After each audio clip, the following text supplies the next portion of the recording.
আসসালামু আলাইকুম এভরিওয়ান। আশা করছি সবাই ভালো আছেন। আজকে আমি আরেকটা ভিডিও জার্নি শুরু করেছি। আমার রয়্যাল এনফিল্ডটা কাছেই রেখে আমি রিবন ক্লাসিক নিয়েই বেরিয়ে পড়েছি গ্রামের থেকে।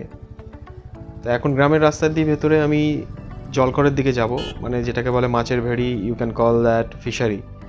সো এই মোড়টাতে এসেছি, ডান দিকে চলে যাচ্ছে আমাদের সরবেরিয়া ধামাখালি। আমি আগের ভিডিওতে দেখিয়েছিলাম, এটা আরেকটা কানেক্টার। বাস দাঁড়িয়ে আছে, বাসটা গেলে তারপরে আমি অপোজিট ফুটে যাব, ওই ঢালাই রাস্তাটা দিয়ে যাব। সো আমি ডান দিক বাদিকে একটু ভালো করে দেখে নিলাম কোনো গাড়ি ঘোড়া আছে কি না। সঙ্গে আমার শালাবাবু আছেন, brother in law and my back seat. So ও আমার সাথে গল্প করতে করতে যাচ্ছিলো। এখান থেকেই গ্রামের মধ্যে ঢুকে যাচ্ছি প্রপার। এটা পুরো ঢালাই রাস্তা, আশেপাশেই দেখতে পাচ্ছেন কিছু ঘনবসতি আছে আর অনেক জলকর আছে। আস্তে আস্তে যত যাব এগিয়ে, এখানে কিছু কেনাকাটা চলছিল। যত এগিয়ে যাব দেখবেন যে এখানে একটা গাছ কমন, বাবলা গাছ। চারিদিকে শুধু বাবলাই গাছ, আর এখানে আদিবাসীরাও থাকে। এই একটা বাঁ দিকে একটা জলকর, তো এখানেই মাছটা ধরা হবে। এখন এই তপ্ত গরমের মধ্যে খুব গরম তো লাগছে। আসলে চারিপাশে শুধু জলকর আর জলকর, এখানে আর তেমন কিছু হয় না। তো প্রচুর মৎস্যজীবী যারা মাছ চাষ করে বা ফিশারিজে who are work on fisheries like the guards, আর যারা মাছগুলো ধরে তারা বসবাস করে এখানে। দেখতেই পাচ্ছেন কিছু মাটির ঘরও আমরা দেখতে পাবো আগে গিয়ে। হ্যাঁ, চুড়ো চারিদিকে। এই যে আমার বাম দিকে মাটির ঘর ফেলে গেলাম, আর দেখুন ডান দিক বাদিকে শুধু বাবলা গাছ। আজকে ফিশারিতে দেখাবো, আর মাছ ধরেছি কিছু।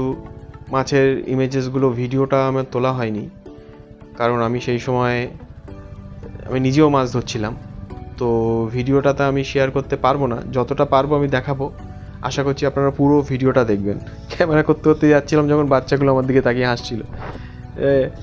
এই যে হচ্ছে বাবলা গাছ, এখন সব কেটে দিয়েছে। এটা হচ্ছে একটা জল প্রকল্প, এটা আমার ইনলসদেরই এখানে অপারেট করেন। এই ছোট ছোট জলকর এগুলো, যাদের ছোট আছে তারা এখানে চাষ করেন।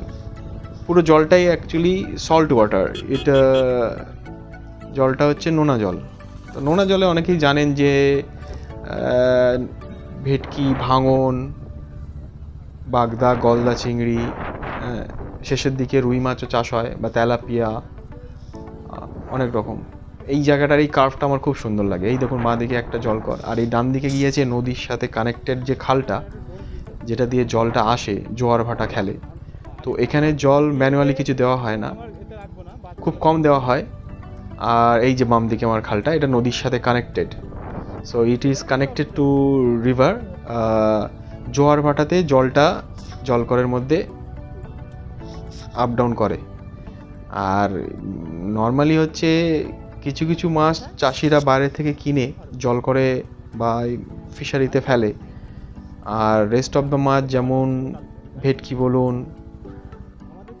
পার্শে বলুন বা ট্যাংরা বলুন, পার্শেও ফেলে অনেকে, এইগুলো নদীর জলেই থেকেই জোয়ার ভাটা খেলে, যখন ওই এক একটা করা আছে, বাঁধ মতো করা আছে, ছোটো ছোটো নালা করা আছে, সো তার মধ্যে দিয়ে মাছগুলো আসে।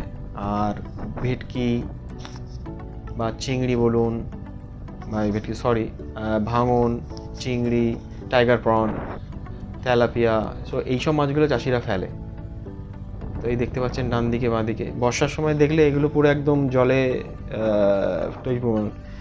During rainy days it looks like a flood area.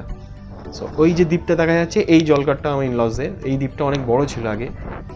এই দ্বীপটা এখন আস্তে আস্তে ভেঙে ভেঙে অনেকটাই মানে মাটিটা ক্ষয়ে গেছে। এই সামনে এই পাকা ঘরটাতে মাছ ধরে আমাদের এখানে বাছাই করা হয়, মানে তুলে নিয়ে এসে এই ছাওয়ার মধ্যে, গরমের মধ্যে বা শীতে হোক বে হোক, এখানে দেখুন বাচ্চারা, এটাকে আলা বলে, সামকাইন্ড বল যে গার্ড উইল স্টে হিয়ার। এই দেখুন বাচ্চাগুলো এখানে আমাকে দেখে সরে আসছে। আর এখানে একটা নৌকা বাঁধা আছে। আমরা যখন আসি তো এই নৌকা করে এ মাথা থেকে ও মাথা একটু চড়া হয়, এই যে কাঠের নৌকা। সো এখন জল আছে, আবার যখন কেউ ঘুরতে আসবে তখন আবার এইটার মধ্যে বসে manually we have to go through that bamboo stake. So it is a quite nice place. এই যে জল করা আমাদের শুকানো শুরু হয়ে গিয়েছে, এইভাবে জলটা, আর এই যে নালায় দেখতে পাচ্ছেন সব মাছগুলো আস্তে আস্তে আসছে, সেগুলো আমি বেছে বেছে, আমি সব আমাদের ফ্যামিলির লোকরা, আমার ছুটি ছিল তো আমরা সবাই মিলে মাছ ধরতে ব্যস্ত। সো ভিডিওটা অনেক পরে আপলোড করছি। এর ভিতরে অনেক ট্যাংরা আছে, ভেটকি আছে, ভাঙন আছে, টাইগার প্রন। সো দেখুন আমি কাদার মধ্যে নেমে গেছি, ওখানে বাচ্চা বাচ্চা অনেকগুলোই তুলছে, আমি ইউজ টু নয় যদিও এগুলোতে। এই দেখুন একটা, জানি না এটা মনে পড়ছে না, আমি এই যে চিংড়ি মাছ ধরেছি, একটা টাইগার প্রন আর একটা চিংড়ি, এগুলো কাটা মেরে দিয়েছে। তারপরে এদিকে এসলাম, এদিকে এসে দেখছি যে পুরো কাদা, জল অনেকটা কমিয়ে দেওয়া হয়েছিল। এই যে গার্ড আমাদের, এই যে মাছগুলো ধরছি, জল কমছে আস্তে আস্তে, একদিক দিয়ে মাছগুলো চলাফেরা করছে। হাত দিতেও ভয় লাগছে, কারণ ট্যাংরা মাছে কাঁটাটা মারে যায়, এই না কারা খুব যন্ত্রণা করে, যারা খেয়েছেন ট্যাংরা মাছের কাঁটা। তো কাদা ছিল একেবারে full of মাড। I got stuck there. It is heavy mud. So বেরোতে পারছিলাম না তখন। এই দেখুন মাছটা আবার পালিয়ে যাচ্ছে এদিকে কাদার মধ্যে। এই দেখুন এটা একটা ভাঙন মাছ, কিছু বাচ্চারাও ধরছিল আমার সাথে। এই দেখুন আমার সামনে আছে, ও ধরছে একটা, এর হাতে একটা ভাঙন মাছ। দেখুন ও লুঙ্গি ফুঙ্গি পরে নেমে গেছে। ও একজন, ওর নাম আলম। এই যে শেষে ভেটকি মাছ, যাতে সেটা জল দিয়ে ওয়াশ করার পরে, এটা হচ্ছে ট্যাংরা মাছ। পরিষ্কার করে দেখা হলো, কাদার মধ্যে তো দেখানো যায় না। এটা হচ্ছে ছাটি বা আপনি বলতে পারেন গলদা চিংড়ি, যেটা আপনারা হোটেল রেস্টুরেন্টে খান। এটা রুই মাছ, শেষের দিকে যখন নোনা জলটা কমে যায় তখন এই রুই মাছটা চাষ করা হয়। Thank you for watching.